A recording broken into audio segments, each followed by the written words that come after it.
Saheb Ambedkar. Doctor BR അംബേദ്കറിനെ കുറിച്ചുള്ള അന്വേഷണം അടുത്ത കാലത്താണ് വ്യാപകമായി തീർന്നത്.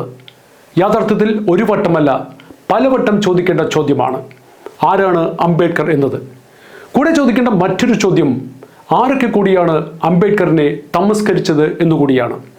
അല്ലായിരുന്നുവെങ്കിൽ ബാബാ സാഹിബിൻ്റെ പ്രതിച്ഛായയിൽ നിറം മങ്ങിപ്പോകും എന്ന് ഭീതിയുള്ളവരും അന്നുണ്ടായിരുന്നു എന്ന് വേണം വായിച്ചെടുക്കുവാൻ.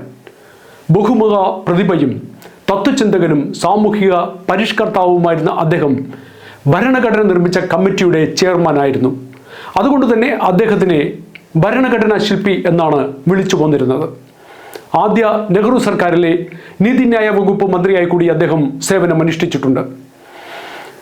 യൂണിവേഴ്സിറ്റി ഓഫ് മുംബൈയിൽ നിന്നും ബിരുദം എടുത്ത അംബേദ്കർ കൊളംബിയ യൂണിവേഴ്സിറ്റിയിലും ലണ്ടൻ സ്കൂൾ ഓഫ് എക്കണോമിക്സിലും സാമ്പത്തിക ശാസ്ത്രം പഠിക്കുകയും 1923 27 സാമ്പത്തിക ശാസ്ത്രത്തിൽ 2 ഡോക്ടറേറ്റുകൾ കരസ്ഥമാക്കുകയും ചെയ്തു. ലണ്ടൻ ഗ്രേസിൻ സ്കൂളിൽ നിന്നും നിയമ പരിജ്ഞാനവും അദ്ദേഹം കരസ്ഥമാക്കി.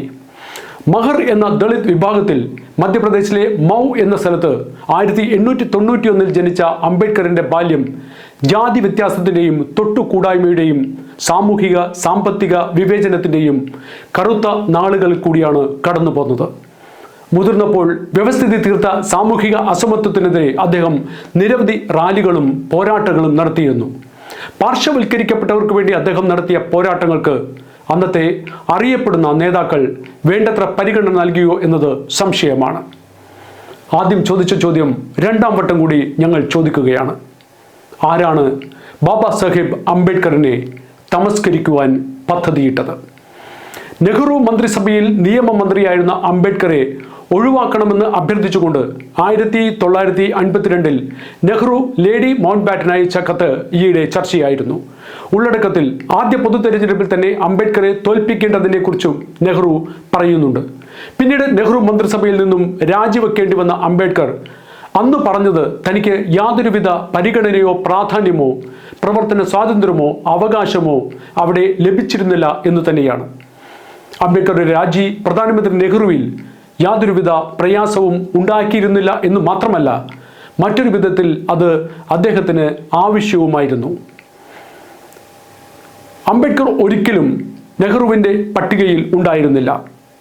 അദ്ദേഹം കോൺഗ്രസിൽ അംഗത്വവും എടുത്തിരുന്നില്ല. എന്നാലും സ്വാതന്ത്ര്യം കിട്ടിയത് രാജ്യത്തിനായതുകൊണ്ട് കോൺഗ്രസ് എന്ന പ്രസ്ഥാനത്തിന് ഉപരിയായി രാജ്യത്ത് കഴിവ് തെളിയിച്ച പ്രഗത്ഭന്മാരെ നേതൃനിരയിലേക്ക് കൊണ്ടുവരണമെന്ന ഗാന്ധിജിയുടെ അഭിലാഷത്തിൻ്റെ ഫലമായിരുന്നു മന്ത്രിസ്ഥാനം ലഭിച്ചത്.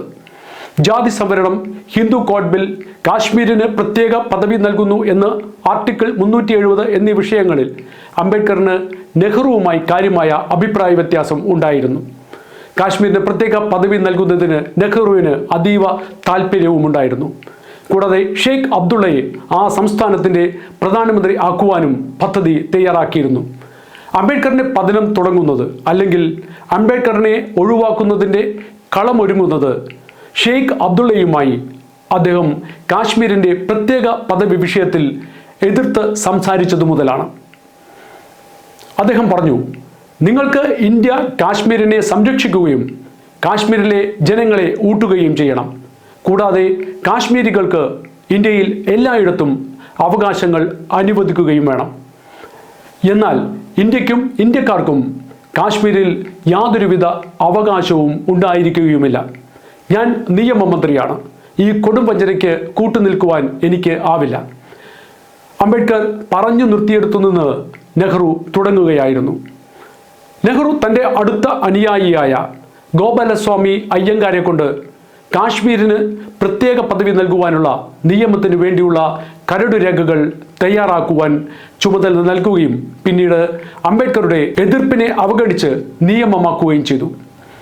അതിനെക്കുറിച്ച് അംബേദ്കർ പിന്നീട് പറഞ്ഞത്, ഇത്തരം നയങ്ങൾ തുടർന്നാൽ അത് ഇന്ത്യയും പാകിസ്ഥാനുമായുള്ള നിതാന്ത ശത്രുതയ്ക്ക് ഇടവരുമെന്നും 2 രാജ്യങ്ങളും തമ്മിലുള്ള യുദ്ധത്തിന് പിന്നീട് അത് കാരണമാകുമെന്നുമാണ്.